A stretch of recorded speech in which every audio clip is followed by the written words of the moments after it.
শ্ৰোতাবিন্দুলৈ সাদৰ সম্ভাষণ জনাই মুকলি কৰিছোঁ আমাৰ দম্পতী অনুষ্ঠানটি। আজিৰ দম্পতী হৈছে কনকলতা অসামৰিক চিকিৎসালয়ৰ অৱসৰপ্ৰাপ্ত স্ত্ৰীৰোগ বিশেষজ্ঞ, ইলোৰা বিজ্ঞান মঞ্চৰ তেজপুৰ শাখাৰ সভাপতি তথা লেখক ডাক্তৰ ৰাণামুকুট কেওট আৰু তেওঁৰ সহধৰ্মিনী ঘৰামাৰী আদৰ্শ চিকিৎসালয়ৰ অৱসৰপ্ৰাপ্ত উপ অধীক্ষক, সাংস্কৃতিক অনুষ্ঠান সংগীতমৰ সভাপতি তথা লেখিকা ডাক্তৰ অঞ্জুমণি চেতিয়া। আপোনালোক দুয়োকে আমাৰ দম্পতী অনুষ্ঠানলৈ স্বাগতম জনাইছোঁ। ধন্যবাদ জনাইছোঁ। আপোনালোক চিকিৎসক দম্পতী, আমাৰ তেজপুৰৰ বা শোণিতপুৰ জিলাৰ, গতিকে চিকিৎসক দম্পতী মানে চিকিৎসা বিজ্ঞানে নিশ্চয় দুইজনৰ মিলনৰ কাৰণ হ'ব চাগৈ। নিশ্চয় তেনেকুৱাই কওকচোন বাৰু কেনেধৰণে লগ পালে? কোৱা। মানে ছাৰৰ ঘৰটো তেজপুৰতেই? মোৰ ঘৰ তেজপুৰত, তিনিচুকীয়া। 81 চনত মই অসম চিকিৎসা মহাবিদ্যালয়ত নামভৰ্তি কৰি আহিছিলোঁ আৰু তেওঁলোকৰ তেতিয়া পাছ কৰি ইণ্টাৰ্ণশ্বিপ জইন কৰিছে আৰু আমি তেতিয়া ফাৰ্ষ্ট ইয়েৰ। তাৰপিছতে সেইখিনি সময়তে এনেকুৱা এটা মতাদৰ্শত আমাৰ কমন আছিলে, যিটো কাৰণে আমি ওচৰ চাপি আহিছিলোঁ। মানে আদৰ্শগতভাৱে আমি এটা যিটো ষ্টুডেণ্ট ফেডাৰেশ্যন অফ ইণ্ডিয়া বুলি কয় SFI, বামপন্থী মতৰ আমি দুজনৰ সদস্য আছিলোঁ আৰু সেইকাৰণেই সেইখিনি সময়তে তেওঁলোকৰ লগত আমাৰ এটা ভিতৰুৱাকৈ চিনা পৰিচয় হৈছিল। আৰু সেইখিনি সময়তে যিটো ভাৰতীয় গণনাট্য সংঘ ইণ্ডিয়ান পিপুলছ থিয়েটাৰ, তাৰ এটা শাখা ডিব্ৰুগড়ত খুলিছিলে। খোলাৰ পাছত এওঁলোক গোটেই যিখিনি তেওঁলোকৰ লগৰ যিখিনি বন্ধু বান্ধৱ আছিলে সকলোৱে খুব মানে উৎসাহেৰে, তেতিয়া যিহেতুকে পাছ কৰি উঠিছে, নতুনকৈ চাকৰিত জইন কৰিছে, মানে কামত জইন কৰিছে আৰু অন্যতে তেনেকুৱা ধৰণৰ পঢ়া শুনাৰ হেঁচাৰ পৰা মুক্ত হৈছে। গতিকে তেতিয়া ভাৰতীয় গণনাট্য সংঘৰ কাৰণে তেওঁলোকে খুব উৎসাহেৰে কামত লাগিছিলে আৰু দেওবাৰে তেতিয়া ৰিহাৰ্চেল কৰে গণসংগীতৰ, আৰু তাৰ কাৰণে মোক তেওঁলোকে মাতিছিলে। মই তেতিয়া ফাৰ্ষ্ট ইয়েৰ, তেওঁলোক কিন্তু তেতিয়া ইতিমধ্যে ডাক্তৰ হ'ল আৰু গানৰ প্ৰতি এটা আগ্ৰহ আছিল। তেতিয়াই গান গাইছিলোঁ, তেতিয়াই গাইছিলোঁ। হয়, প্ৰথম গৈ তেতিয়া গান চান গাওঁ আৰু তাৰপিছতে তেতিয়া আমি সেই ৰিহাৰ্চেলটো আৰম্ভ কৰিলোঁ। দেওবাৰে যাওঁ, তেতিয়া এওঁলোকক লগ পাওঁ, মানে এওঁকো তেতিয়া পাওঁ আৰু তেতিয়া মানে তেওঁলোকৰ কথাবিলাক আমি শুনি থাকোঁ আৰু মই গাওঁ। মোৰ লগত আছিলে তেতিয়া বাইদেউ ডলি ঘোষ বাইদেউৰ ভনীয়েক আছিলে, ঝৰ্ণা বনশ্ৰী আছিল নহয়, বৰ্ণশ্ৰী আছিলে। বনশ্ৰীয়ে মই গাওঁ আৰু এওঁলোকে মানে হাৰমনিয়াম বজায়। নাজানো আচলতে দেই, হাৰমনিয়াম বজাইছিলে বেলেগ এজনে, মই মানে লগতে গাওঁ আৰু এনেকুৱা বজায়ো লগতে। তাৰমানে কি হয়, হাৰমনিয়ামৰ স্কেলটো খুব ওপৰত বজায়। তাৰমানে হাঁহি উঠা কথা আৰু কি, আমি গাওঁ এটা স্কেলত, এওঁলোকে বজায় ধৰি লওক মন্দ্ৰ মধ্য তাল, এওঁলোকে ওপৰৰ বজায়। তাৰপিছতে আমি দুজনী বিভূতিত পৰি যাওঁ, কি হ'ব এতিয়া, এওঁলোকে দেখোন স্কেল নাজানে। তেনেকৈ কোৱাৰ লগে লগে এওঁলোকৰ মাজত হাহাকাৰ লাগি গ'ল, স্কেলটো কি বস্তু। সেই তেনেকুৱা আৰু তাৰমানে তেনেকৈ আমাৰ চিনাকিটো হ'ল। তাৰপিছতে নতুন সাহিত্য পৰিষদৰ এটা শাখা খুলিলে ডিব্ৰুগড়ত। নতুন সাহিত্য পৰিষদো তেনেকুৱাই এটা বিশেষ ধৰণৰ আদৰ্শৰ পৰা এইটো এটা সাহিত্য সংগঠন। তেওঁলোকে কবিতাৰ এটা মানে অনুষ্ঠান পাতিছিলে কানৈ কলেজত, মোক মাতিবলৈ তেতিয়া মানে হোষ্টেললৈ গ'ল। তেতিয়া মই ভালকৈ চিনি পালোঁ আৰু তেনেকুৱা তাৰমানে প্ৰথম পৰিচয়টো আৰু এটা সম্পৰ্কই গঢ় ল'লে আৰু তাৰপিছত তেনেকৈ কথা বতৰা হ'ল। হয়। আৰু ছাৰৰ ইয়াতে ঘৰ আপোনাৰ? মোৰ কমাৰচুবুৰীত ঘৰ। মই পঢ়িছিলোঁ তেজপুৰ চৰকাৰী উচ্চতৰ মাধ্যমিক বিদ্যালয়, ইফালে দৰং কলেজ। আপোনালোক দুইজনীয়ে এটা মানে মানৱ সেৱাৰ লগত জড়িত। মহাত্মা গান্ধীয়ে কৈছিল যে মই মানৱ সেৱাৰ যোগেদি ঈশ্বৰক পাব খোজোঁ, যে ঈশ্বৰ স্বৰ্গতো নাই, মৰ্ত্যতো নাই, পাতালতো নাই। গতিকে এই চিকিৎসক হোৱাৰ সপোনটো মানে সৰুৰ পৰা আছিল নে মা দেউতাৰ ইচ্ছাৰ বাবেই, মানে কেনেধৰণৰ কথাটো? মোৰ আচলতে চিকিৎসক হোৱাৰ ইচ্ছা নাছিলে, সঁচা কথাটো। মই মানে ফিজিক্সত পঢ়ি পেলাই কলেজৰ লেকচাৰ হোৱা তেতিয়া মোৰ হেৰি আছিল আৰু, কিন্তু নম্বৰ যিহেতু ভাল আছিলে ইউনিভাৰ্চিটিত, গতিকে ঘৰৰ পৰা ঠেলি চিনি পেলাই মানে চিকিৎসালয়ত ভৰ্তি কৰি দিলে মেডিকেল পঢ়িবৰ কাৰণে। কেতিয়াবা হয় সপোন এটা বেলেগ দেখা যায়। আপোনাৰ ক্ষেত্ৰত একেই নেকি? মোৰো একেই। মোৰ দেউতাই খুব আশা কৰিছিলে যে মই তেওঁৰ সৰু ছোৱালীজনী মানে ডাক্তৰ হ'ব, সেইটো আৰু কালক্ৰমত তাৰমানে এইটো আপোনালোকৰ তাৰমানে যেতিয়া এনেই অলপ লিখা মেলাৰ প্ৰতি আগ্ৰহ তেতিয়াই আছিলে। এতিয়া সৰু সুৰাকৈ কবিতা লিখোঁ, দৈনিক জনমভূমি তেতিয়া এটা শিশুৰ শিতান এটা আছিলে, তাতে কিবা কিবি লিখোঁ। এনেকৈ লিখা মানে সেইটো বাঢ়ি যোৱাৰ লগে লগে স্কুলৰ পৰা কৈছিলে বাইদেউ যে তই মেডিকেল নপঢ়িবি, তই অসমীয়া বিভাগত আমাৰ বাইদেৱে কৈছিলে দেই, যিগৰাকী আমাৰ অসমীয়া বিভাগৰ শিক্ষয়িত্ৰী আছিলে। কিন্তু পিছত দেউতাৰ মানে ইচ্ছা পূৰণ কৰিবৰ কাৰণে মেডিকেল পঢ়া হ'ল আৰু যিনক এটা ভাল মানে পেচাব বা আপোনালোকৰ যিটো সেৱা এটা আচলতে এটা সেৱা বুলি ক'ব লাগিব, এতিয়া আপোনালোকে দুয়োগৰাকী অৱসৰপ্ৰাপ্ত, এতিয়া বাৰু আহে নেকি ৰোগী আপোনালোকৰ বা পৰামৰ্শ ল'বলৈ তেনেধৰণে? পৰামৰ্শৰ কাৰণে আহে, পৰামৰ্শ ফোনেৰেও কথা বতৰা পাতে, ৰিপৰ্ট দেখুৱাবলৈ আহে। হয় পৰামৰ্শ ল'বলৈ আহে যে এইখিনি কি কৰিব লাগিব, এনেকৈ দিছে, কৰিব লাগে নে নালাগে আপুনি কওকচোন। তেতিয়া মনটো ভাল লাগে, তাৰমানে ভৰসাটো এতিয়াও আছে, সেইটো ভাল লাগে। এতিয়া আপোনালোকে সম্পূৰ্ণভাৱে সেই বিভাগটো আঁতৰি আহিলে আৰু মানে নিজাকৈ কোনো ধৰণৰ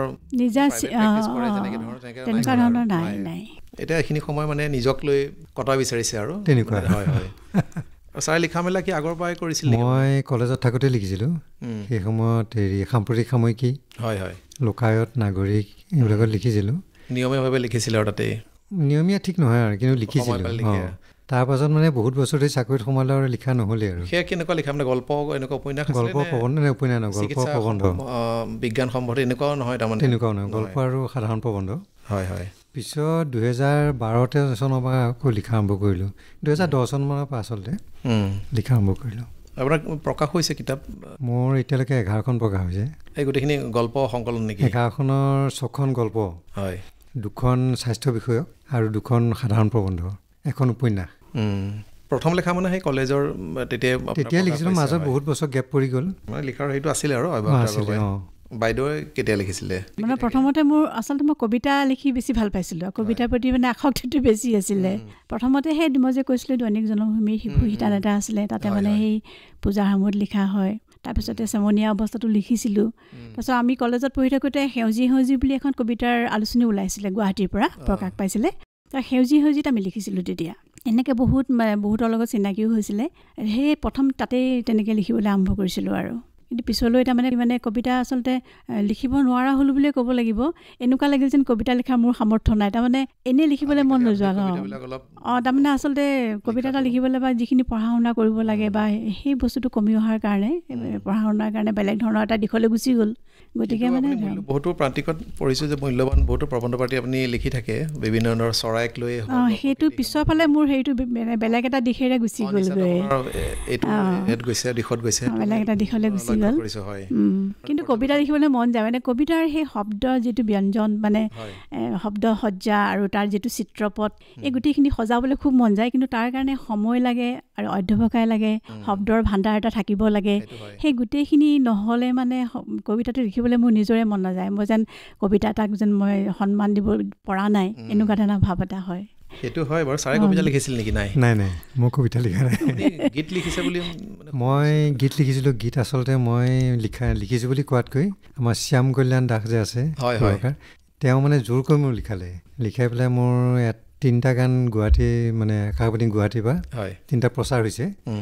এটা কৰিছে কৃষ্ণা বৰদলৈ লহকৰ, তেখেতে গাইছে। কিন্তু কথা এটা পাহৰিছোঁ মই, দুটা মানে কোৰাছ, গোটেইকেইটা শ্যাম কল্যাণৰ। তাৰমানে তেখেতে আচলতে তাৰ কম্প'জাৰ হয়তো, তেওঁ আপোনাক মানে লিখিবলৈ লিখি দিছোঁ আৰু লৈ গৈছে। বাইদেউ কি কথা ক'ব বিচাৰিছিলে? তাৰমানে আমাৰ বিয়াৰ পিছত আমি বহুত বছৰ মানে বেলেগকৈ থাকিব লগা হৈছিল যে, সেইকাৰণে কোকৰাঝাৰত আছিলে, মই মালিগাঁৱত আছিলোঁ চাকৰি সংক্ৰান্তত। তেতিয়া মানে এটা গান লিখিছিলে তেতিয়াই। সেই গানটো তাৰমানে কি হৈছে, মোক দিয়াৰ পিছত মই মোৰ ডায়েৰীৰ মাজত ভৰাই থৈছিলোঁ। তাৰপিছতো আৰু বহুতখিনি মানে জীৱনলৈ বহুত ঘটনা আহিল, বহুত বেলেগ ধৰণৰ কিছুমান হেৰি হ'ল। তাৰপিছত যেতিয়া আমি তেজপুৰলৈ ঘূৰি আহিলোঁ, ঘূৰি অহাৰ পিছত মানে আমি এখন CD উলিয়াইছিলোঁ। আমাক এই শ্যাম কল্যাণ দাসে সহায় কৰিছিলে, তেওঁ সংগীত ব্যৱস্থাপনা কৰিছিলে গুৱাহাটীৰ পৰা, গধূলিৰ লগন বুলি। তো গধূলিৰ লগনত আমি সেই গানটো তেতিয়া তাত মানে গাবলৈ কৰিছিলোঁ, ময়ে গাইছিলোঁ গানটো। সেইটো কিন্তু তেওঁ প্ৰথম গান আছিলে বুলি মই ক'ম। তাৰমানে কিমান চন মানৰ কথা হ'ব এইটো? আমি CD-খন বনাইছিলোঁ 2008 চনত। সেইখন চিডিত মানে পুলক বেনাৰ্জীয়েও গান এটা গাইছে মোৰ চিডিখন। কিন্তু আপুনি আচলতে সেইটো আৰু আপোনালোকৰ পৰিয়াল ল'ৰা এটা আছে, ল'ৰা এটা হয়। মানে এতিয়া সেই কথাটো আপোনালোকে দুজন ক'লে যে চাকৰি সংক্ৰান্তত বেলেগ ঠাইত আছিলে, কেনেধৰণেৰে তাক ডাঙৰ দীঘল কৰিলে? নহয়, তেতিয়া তাৰ জন্ম হোৱা নাছিলে, তাৰমানে তাৰপিছতহে খুবেই ব্যস্ততো, মানে দুয়োগৰাকীয়েতো ব্যস্তই আছিলে নিশ্চয়। মানে নাই, সেইখিনি বৰ কষ্টৰ মাজেৰে গৈছে। কিছুমান আমাৰ সময় খুব বেয়াকৈ গৈছে। তাক তলা মাৰি থৈ গুচি গৈ আমি ডিউটি কৰিছোঁ, তাকে তেনেকুৱা হৈছে। কিন্তু আমি যিকোনো মুহূৰ্ততে আচলতে নাই, খুব বেয়া সময় গৈছে বুলি ক'ব লাগিব। কিন্তু আমাক সহায় কৰিছিলে আমাৰ ওচৰ চুবুৰীয়াই। তেওঁলোকে অনবৰতে আমাক মানে আমাৰ ওপৰত চকু ৰাখে, তেওঁলোকে আহি চাই, অংকুৰৰ খবৰ লয়, সেইখিনি আমাৰ সাহস আছিলে, কিন্তু এইটো ক'ব লাগিব। সেই কথাটোৰ কাৰণে সুধিছোঁ, মানে ব্যস্তটো আজিকালিতো মোবাইলৰ আৰু অসুবিধা, বেছিকৈ ফোন আহে, আগতেতো আমাৰ মানুহ গৈ পেলাই ঘৰত তেনেধৰণে চিকিৎসকক মাতে, আজিকালি বাৰু ফোনতেই হৈ যায় যোগাযোগ। আৰু গান গোৱাৰ কথাটো আপুনি কৈছে আগতে গাইছিলে, আৰু এতিয়া আপুনি এটা সাংস্কৃতিক অনুষ্ঠানৰ লগতো জড়িত, সভাপতি হৈ আছে। হয়, সেই বিষয়ে অলপ কওকচোন, এই অনুষ্ঠানটোৰ বিষয়ে। সংগীতৰ অনুৰাগী কেইবাজনো তেজপুৰৰ আছে, তেনেকুৱা আপোনাৰ সংগীত মানে লগ হৈ তেওঁলোকে এটা প্ৰথমতে হোৱাটছআপ গ্ৰুপ খুলিছিলে, তাৰপিছত সেই এতিয়াও হোৱাটছআপ গ্ৰুপেই হৈ আছে বাৰু সংগীতম, কিন্তু সংগীতৰ অনুৰাগীসকলক উৎসাহিত কৰিবৰ কাৰণে, আৰু সংগীত বুলি ক'লে সাধাৰণতে গীত, নৃত্য, বাদ্য এই তিনিটা বস্তু বুজায় নহয়, গতিকে এই তিনিও দিশতে যিসকল পাৰ্গত তেওঁলোকৰ কেইবাজনক লৈ তাৰমানে এই সংগীতম গ্ৰুপটো গঠিত হৈছে। আৰু প্ৰতিযোগিতা পতা হয় প্ৰত্যেক বছৰে। আমি জয়ন্ত হাজৰিকাৰ কণ্ঠৰ গীতৰ প্ৰতিযোগিতা পাতি আছোঁ সদৌ অসম ভিত্তিত, আৰু অতি সুন্দৰকৈ এই অনুষ্ঠানটো চলি আছে। আৰু তাৰ কাৰণে মই সংগীতমৰ যি দুগৰাকী এতিয়া এডমিন বুলিয়ে ক'ম, যিহেতুকে হোৱাটছআপ গ্ৰুপ হৈ আছে, পাপৰি দাস আৰু উৎপল বৰাৰ কথা ক'ব লাগিব, তেওঁলোকে অতি নিষ্ঠাৰে কাম কৰি আছে, আৰু বাকী যিখিনি সদস্য আছে সকলোখিনিৰেই নিস্বাৰ্থভাৱে কাম কৰি আছে এই গ্ৰুপটোত। গতিকে মই সভাপতি হিচাপে মই গৰ্বিত বুলি ক'ব লাগিব। যদিও আমাৰ অনুষ্ঠানটো পতা হয় খুব গৰমৰ দিনত, কিন্তু এনেকুৱা লাগে যেন সেই গৰমখিনি কেনেকৈ পাৰ হয় আমি ক'ব নোৱাৰোঁ, কাৰণ সকলোৰে ইমান উৎসাহ, আৰু সদৌ অসম ভিত্তিত পতা হয়, আৰু গোটেই অসমৰ পৰা মানুহে ইয়াত মানে অংশগ্ৰহণ কৰে, খুব ধুনীয়াকৈ হৈ আছে। আৰু আপোনালোক দুয়োগৰাকীকে দেখিছোঁ মই তেজপুৰ ফটোগ্ৰাফী ক্লাবৰ লগতো জড়িত, মানে সদস্য। আৰু এটা কথা আচলতে আপোনালোকে খুব ভ্ৰমণ কৰে, আৰু তাতো মই সেই ফটোও দেখিছোঁ, তাৰমানে বাহিৰত ফুৰা বা আপোনালোকৰ চখ আছে ভ্ৰমণো? ফুৰা চখটো আছে, ফুৰা মানে এনেকুৱা আমাৰ দুজনৰ মনটো মিলে এই ক্ষেত্ৰত। তাৰমানে কেতিয়াবা এনেকুৱা হয়, মই যদি কিবা ফুৰা কথা ক'লে লগে লগে গুগল চাৰ্চ কৰি মানে ঠাইখনৰ বিষয়ে লগে লগে মানে গোটেইখিনি মোক দি দিয়ে, দিয়াৰ পিছত মানে কয় এইটো হেৰি কৰোঁ নেকি, মানে ইতিনেৰিখিনি বনাওঁ নেকি, এনেকুৱা। আৰু আগতে কি হৈছিলে, আমাৰ মানে আমি খুব ব্যস্ত হৈ আছিলোঁ, এওঁ যেতিয়া গায়নীৰ নতুন নতুন প্ৰগ্ৰেমবিলাক আহে খুব ব্যস্ত হ'ব লাগে, ময়ো খুব ব্যস্ত, মই টিভি ডিপাৰ্টমেণ্টৰ তেতিয়া ভাৰপ্ৰাপ্ত আছিলোঁ, গতিকে ইমানখিনি আমাৰ কামৰ হেঁচা পৰে, তাৰ মাজতে এনেকুৱা লাগে যেন আমি কেনেকৈ এটা সুৰুঙা বিচাৰোঁ, মানে নিজকে অলপমান সজীৱ কৰিবৰ কাৰণে। তেতিয়া আমি ফুৰাৰ কাৰণে আমি জেগা মানে নিজে বিচাৰি থাকোঁ। তাৰপিছত মই এওঁক যদি অকণমান সংকেতটো দিওঁ যে আমি অলপ ফুৰিবলৈ যোৱা ভাল, গতিকে আমি লগে লগে ছুটীবিলাকৰ কাৰণে আমি ঠিক ঠাক কৰোঁ, কেনেকৈ আমি ছুটীখিনি পাব পাৰোঁ। আৰু খুব বেছি দিন আমি নকৰোঁ, সাধাৰণতে আমি শনিবাৰ দেওবাৰ এটা লওঁ, আৰু বাকী ধৰি লওক অহা যোৱা এনেকৈ ধৰি 4-5 দিন বা এসপ্তাহ এনেকুৱা এটা কৰোঁ, যাতে আমাৰ চাকৰিৰ ক্ষেত্ৰতো আমাৰ কোনো অসুবিধা নহয়। কিন্তু এটা কথা কি যে মই ফুৰা কথা ক'লে ইমান ধুনীয়াকৈ সঁহাৰি জনাই, মোক খুব ভাল লাগে। কেতিয়া মই ফুৰি ভাল পায়, এইটো কিন্তু সঁচা কথা। আপুনি ফটোগ্ৰাফী যিটো প্ৰদৰ্শনী আপোনালোকৰ, তাতো বাহিৰৰ ফটো নিশ্চয় বাহিৰৰ ফটো আছিলে, আছে মানে য'ত দেখে যে এইটো এটা মানে উপযোগী আৰু ফটো। আৰু হয় ফটোগ্ৰাফী মানে আচলতে যেতিয়া ফটো তোলা হয় তেতিয়া অলপ ফটোগ্ৰাফী সেইটো অনবৰত থাকে, কিবা এটা দৃশ্য দেখাৰ লগে লগে এইটো এটা মানে মনত বেলেগ ধৰণৰ এটা ভাৱৰ খেলা এটা আৰম্ভ হয়, গতিকে সেইটো ধৰি ৰাখিবলৈ মন যায়, এনেকুৱা ধৰণৰ এটা হয়। এই মানুহৰ যিটো জীৱন ধাৰণৰ প্ৰণালীটোতো পৃথক, কেনেকুৱা অনুভৱ আপোনালোকৰ? বাহিৰৰ আপোনালোকে বিদেশলৈকো গৈছে নিশ্চয়? নহয়, সেইটো বেলেগ বেলেগ ধৰণৰ কিন্তু অভিজ্ঞতা হয়। আৰু সেইকাৰণে মানুহে ফুৰিব লাগে। এওঁ সেইকাৰণে কৈ থাকে যে মানুহে ফুৰিলেহে আচলতে মানুহৰ মনৰ পৰিসৰটো বৃদ্ধি হয়, নহ'লে আমি এটা সৰু কিছুমান ভাৱৰ মাজতে সংকুচিত হৈ থাকোঁ, গণ্ডিৰ ভিতৰত থাকোঁ। কিন্তু যেতিয়া ওলাই যাওঁ তেতিয়া এনেকুৱা লাগে পৃথিৱীখন ইমান ডাঙৰ, ইমান বিশাল, ইমান মানুহৰ ইমান বিভিন্নতা আছে, তাৰ মাজত দেখোন আমি কোন কোটা, এনেকুৱা ধৰণৰ ভাৱ এটা হয় দেই।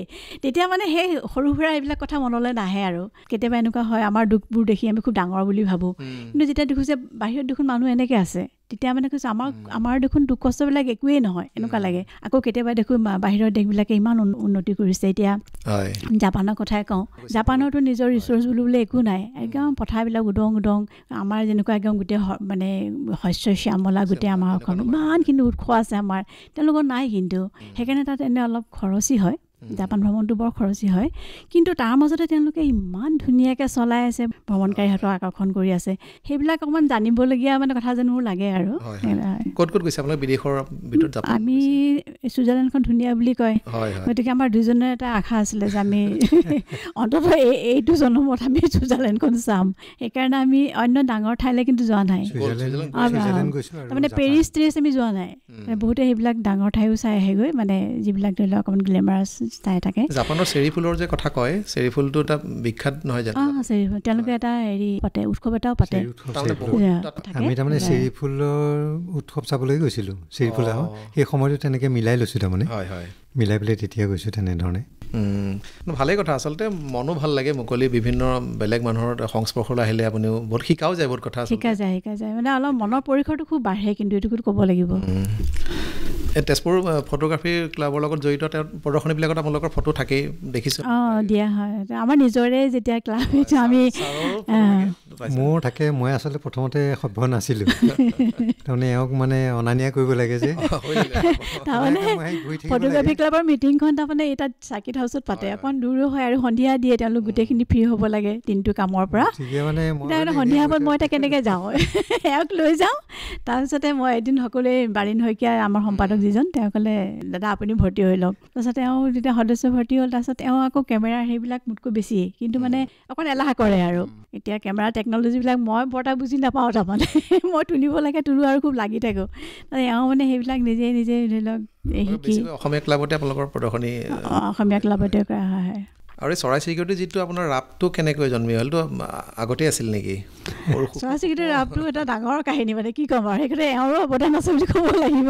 আপুনি খুব সূক্ষ্মভাৱে তাৰমানে কি মোৰ শ্লিপ ডিস্ক হৈছিলে। শ্লিপ ডিস্ক মানে জানে নহয়, এই যে মজ্জাৰ পৰা এটা মানে হেৰি হৈ নাৰ্ভত ৰাজহাড়ৰ মানে এটা খেলি মেলি এটা হয়, সেইটো হোৱাৰ কাৰণে মানে স্নায়ু যিডাল চাৰিটিকা নাৰ্ভ বুলি কয় সেইডাল মানে বিকল হৈ গৈছিলে 90%। হোৱাৰ পিছত মানে মই বিচনাত পৰি আছিলোঁ, আৰু মোৰ এইটো দ্বিতীয়বাৰ হৈছে। তাৰমানে প্ৰথমবাৰটো মোৰ অপাৰেশ্যন হৈছিলে প্ৰায় 20 বছৰমানৰ আগতে। পিছৰবাৰ যেতিয়া হ'ল তেতিয়া এওঁ খুব ব্যস্ত, তেতিয়া গাইনী ডিপাৰ্টমেণ্টত বহুত ধৰণৰ প্ৰগ্ৰেম আহিছে, মোক চাবলৈ সময় নাই, ল'ৰা তেতিয়া পঢ়ি আছে বাহিৰত। তাৰপিছত কি কয়, মোক তলা মাৰি থৈ গুচি যায়, মই বেড ৰেষ্ট 3 মাহৰ কাৰণে। তাৰপিছত তেনেকৈ পৰি থাকিলে খুব বেছি মানে মনটো খুব বেছি হতাশা হৈ যায় নহয়, তাৰমানে কি কৰি থাকিম মানে, টিভি চাই আমনি লাগিছে, কিতাপ পঢ়ি আমনি লাগিছে, তেনেকুৱা এটা মানে সেই ফাগুন মাহ আছিলে। ফাগুন মাহৰ সময়তে তেতিয়া মানে চৰাই চিৰিকটিলৈ মাতবিলাক শুনি থাকোঁতে মানে মনটো লাহে লাহে চৰাইবিলাকৰ প্ৰতি এটা হেৰি হ'ল দেই, খুব ধুনীয়াকৈ মাতে চৰাই, দহিকতাই খুব ধুনীয়াকৈ মাতে, যিয়ে নহওক আৰু। তাৰপিছত লাহে লাহে মই উঠিব পৰা হ'লোঁ, মোক এঘণ্টাৰ কাৰণে বাহিৰত বহাই দিয়ে। বহি থাকোঁতে মানে সেই সময়তে এটা পৰিভ্ৰমী চৰাই আহিছিলে, মই চৰাইটোৰ কথা লিখোঁ মাজে মাজে, এৰাখাটি বুলি কয়,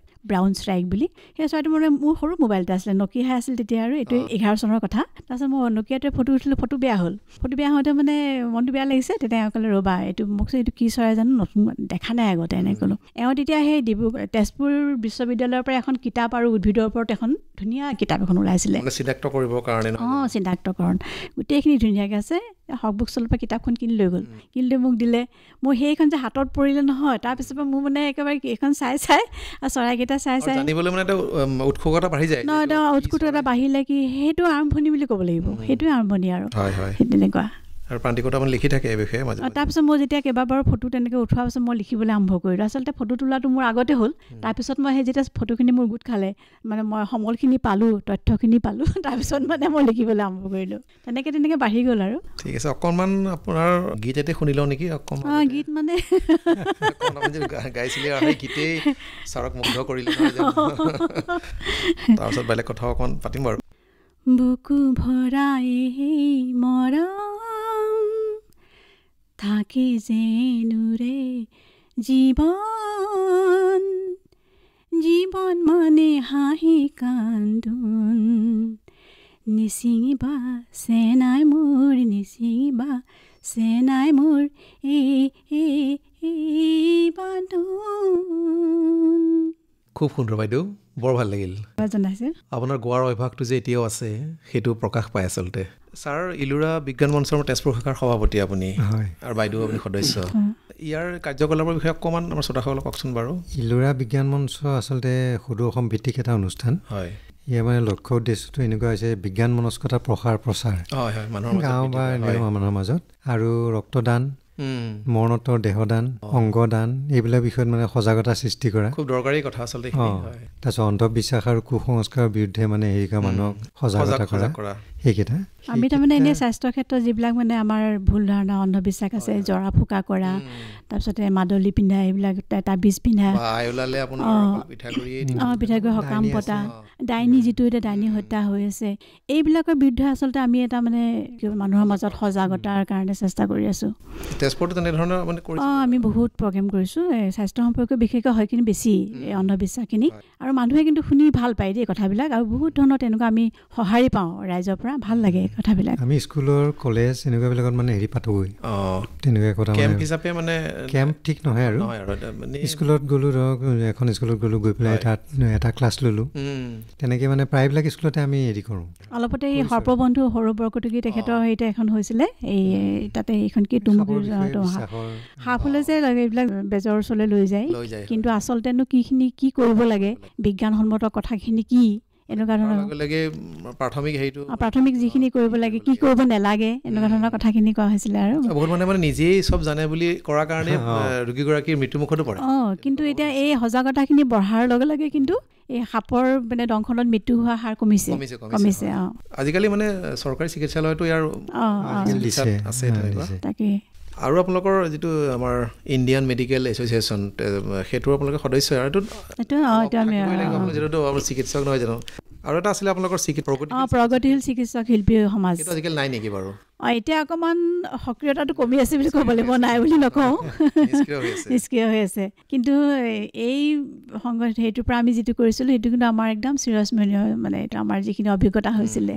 এই মেডিকেল এছ'চিয়েশ্যনে তেওঁলোকেও তেনেকৈ সজাগতাৰ ক্ষেত্ৰত আপোনালোকৰ তেনেকুৱাতো পদক্ষেপ নলয় একো, খালি অকল ডাক্তৰসকলৰ মানে এটা নহয়। আমি আগতে IMA পৰা আৰু স্কুল চলে বুলি এটা প্ৰগ্ৰেম আছিলে, মই নিজেই কেইবাখনো স্কুলত গৈ মানে এই কৈছিলোঁ, স্বাস্থ্যৰ বিষয়ে কৈছিলোঁ, গভৰ্ণমেণ্ট গাৰ্লছত কৈছিলোঁ, তাৰপিছতে ৰাষ্ট্ৰীয় বিদ্যাপীঠ আছিল নেকি পলফিল্ডত, তালৈ গৈছিলোঁ, আৰু ইমান ধুনীয়া সঁহাৰি পাইছিলোঁ নহয়, খুব ভাল লাগিছিলে। বিশেষকৈ যিটো এডলচেণ্ট হেল্থৰ ওপৰত কৈছিলোঁ মই, কিশোৰীৰ স্বাস্থ্যৰ ওপৰত কৈছিলোঁ, আৰু সেই ক্ষেত্ৰত মানে সেই 9 আৰু 10 ল'ৰা ছোৱালী মানে সঁহাৰি পায়, বিশেষকৈ ছোৱালীবিলাকৰ খুব ভাল লাগিছিলে, ধুনীয়া প্ৰগ্ৰেম আছিলে। অৱসৰ হ'লেও এইটো আপোনালোকে তাৰ লগত জড়িত হৈ থাকে আৰু এতিয়া আমি ইলোৰা বিজ্ঞান মানে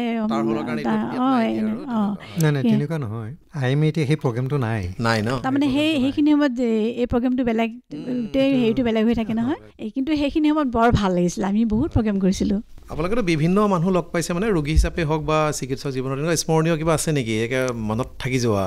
দুয়োগৰাকীয়ে কৈছোঁ আৰু সেইটো থাকে নহয়, মানে অদ্ভুত এটা ঘটনাৰ সন্মুখীন হৈ যায় কেতিয়াবা, হাঁহি উঠাও হ'ব পাৰে, হয়তো বছ খুব চিৰিয়াছ কথাও হ'ব পাৰে।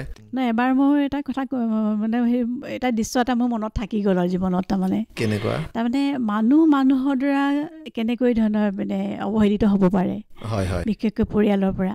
সেই বস্তুটো মানে মই এগৰাকী ৰোগী দেখিছিলোঁ, সেই ৰোগীগৰাকীক দেখি মানে মোৰ মানে এটা ডাঙৰ এটা নিজৰ মানে বেলেগ ধৰণৰ এটা অভিজ্ঞতা হৈছিলে, বেলেগ ধৰণৰ কিছুমান অনুভৱ আহিছিলে মনলৈ। মানে তাৰমানে তেখেত অৱহেলিত হৈ ঘৰৰ বাৰীৰ চুকত পৰি আছিলে, তাৰপিছত মানুহগৰাকী যেতিয়া মানে খাবলৈ নাপায়, শুকাই খিনাই গোটেই ঘাঁ লাগিলে, ঘাঁ লগাৰ পিছত তাতে মানে কিছুমান পোক চোক লাগিলে, তেতিয়া মানে সেই আমাৰ মানুহে যে কয় যে সাও দিয়ে যে আগতে যে এনেই মুখৰ আগৰ যিটো কথা কৈছোঁ দেই, কি পোক লাগিলে কি মৰিবি, এনেকৈ এটা কয় যে, তেতিয়া মই ভাবিছিলোঁ এই কথাটো তাৰমানে মানুহে তেনেকৈ যে কয়, এনেকুৱা হয় তাৰমানে জীৱশ্ৰেষ্ঠ মানৱৰ সমাজখনতো এনেকুৱা ঘটনা হয় তাৰমানে, কিন্তু মই সেইটোৱে প্ৰথম দেখিছোঁ, মই আৰু কেতিয়াও তেনেকুৱা ধৰণৰ দেখা নাইতো মানুহ হিচাপে।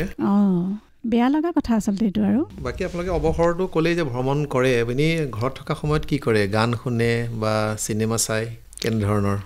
চিনেমা চাই থাকে, মই কিন্তু চিনেমা ইমান নাচাওঁ, লিখা মেলা পঢ়া শুনা কৰোঁ। তাৰমানে আচলতে কি হয়, আমাৰ এতিয়া কি হৈছে, এই যিটো বাৰ্ডিং যিটো আমাৰ মানে সেই সোমাই গ'ল মনত যে চৰাইৰ প্ৰতি, এতিয়া কেতিয়াবা এনেকুৱা হয়, এতিয়া মাইগ্ৰেটৰী বাৰ্ডবিলাক ঘৰলৈ আহি থাকে, নতুনকৈ এতিয়া ইণ্টাৰ আহিছে, ইণ্টাৰ লগে লগে আহিছে, মানে এতিয়া কেমেৰাটো অনবৰত লগত থাকে। তাৰমানে এতিয়া যদি ফুলনিত বেলেগ ধৰণৰ মাত এটা শুনো, লগে লগে কেমেৰাটোলৈ ওলাই গ'লোঁ, আকৌ কেমেৰাটোলৈ জুপি থাকিলোঁ, তাৰপিছতে আকৌ এই তেনেকুৱা এটা মানে বস্তুবিলাক একেলগতে চলি থাকে। ধৰি ল'লোঁ মই পাকঘৰত কাম এটা কৰি আছোঁ, মই সেইখিনি পেলাবলৈ গ'লোঁ, যাওঁতে দেখিছোঁ যে মানে পখিলা পৰি আছে, লগে লগে আকৌ কেমেৰা লৈ গ'লোঁ, মানে সময়খিনি কেনেকৈ পাৰ হৈ যায় মই ক'ব নোৱাৰোঁ। তাৰমানে এতিয়া মানুহে কেতিয়াবা সোধে যে কি কৰি সময় কটোৱা, মই কৈছোঁ তুমি আহি দেখিলে গম পাবা, আৰু আমাৰ কোনো তেনেকৈ সহায়কাৰী ঘৰত নাই, গতিকে গোটেই কামবিলাক কৰিব লাগে। ৰন্ধা বঢ়া আপুনি নিজে কৰে? আৰু ৰন্ধা বঢ়া এতিয়া ল'ৰাজন আছে, ছাৰে ৰান্ধেন নাই? মই তাৰমানে সৰুৰে পৰা ক্লাছ 6ত থকা পৰাই ভাত ৰান্ধোঁ, মানে খুব মানে স্পেচিয়েল একো বনাব নোৱাৰোঁ, কিন্তু মানে কমন যিখিনি আৰু ভাত আছে আপোনাৰ একদম ক্লাছ 6ৰ পৰাই। মানে আমাৰ মা অসুখ আছিলে, সেই সময়ৰ পৰা মই আৰু মোৰ দাদাই মানে, তেতিয়া পৰিয়ালটো ডাঙৰ আছিলোঁ, 11জন মান, আমি ভাত ৰান্ধোঁ, তেতিয়াৰ পৰা মানে ভাত ৰন্ধাটো চলিয়ে থাকে। তাৰমানে মই ভাত ৰান্ধিবলৈ বিয়াৰ পাছতে শিকিছোঁ, সঁচা কথা ক'বলৈ গ'লে। তাৰমানে আমাৰ পৰিয়াল ডাঙৰ আছিলে, আমাৰ পৰিয়ালত গোটেই মানে 3জনীকৈ খুৰীদেউ আছিলে, আইতা আছিলে, মা আছিলে, বাইদেউ আছিলে, আৰু আমাৰ মানে ভাত ৰন্ধাৰ প্ৰশ্ন নাহে তেতিয়া, আৰু জাকৰোৱা মানুহৰ ঘৰ, তাৰপিছতে যেতিয়া বিয়াৰ পিছত মাংস বনাবলৈ লৈ ৰং উঠিবলৈ মইতো নাজানো ৰংটো কেনেকৈ আহে তেনেকৈ শিকিছোঁ নহয় এওঁ পাকঘৰত খুব ভাল তাৰমানে আমি ৰাতিপুৱা 8টাতে ওলাই যাব লাগে কাৰণ ৰাতিপুৱা আমাৰ ব্ৰেকফাষ্ট বনাবলৈ মানুহটো নাই তেনেকুৱা নাই গতিকে দুইজনে উঠি মানে লাগি যাওঁ আৰু কামত তাৰমানে গতিকে 8টা বজাত ওলাই যাব পৰাকৈ আমি দুইজনে সমানে কাম কৰোঁ তেনেকৈ আমাৰ গোটেই চাকৰি জীৱনটো চলিলে এওঁ একেবাৰে কাম নকৰা হ'লে মোৰ দিগদাৰ হ'লহেঁতেন খং কাৰ বেছি আছে খং মোৰে বেছি আছিলে কিন্তু এতিয়া নাই এওঁৰ লগত পৰি মোৰ খং নোহোৱা হ'ল আপোনাৰ খং থকা যেন নালাগে বাৰু দেখোন এতিয়াহে আৰু ল'ৰা এইটো লাইনতে আছে নেকি মানে এইটো আপোনালোকৰ চিকিৎসা নাই নাই সি তেতিয়াই মানে সেই হায়াৰ ছেকেণ্ডেৰী পঢ়োঁতেই ক'লে মই মেডিকেল নপঢ়োঁ নপঢ়িলে তাৰমানে সি সদায় সৰুৰ পৰা সি নিজে কিছুমান কাম কৰিবলগীয়া হ'ল তাৰমানে এনেকুৱা হয় স্কুলৰ পৰা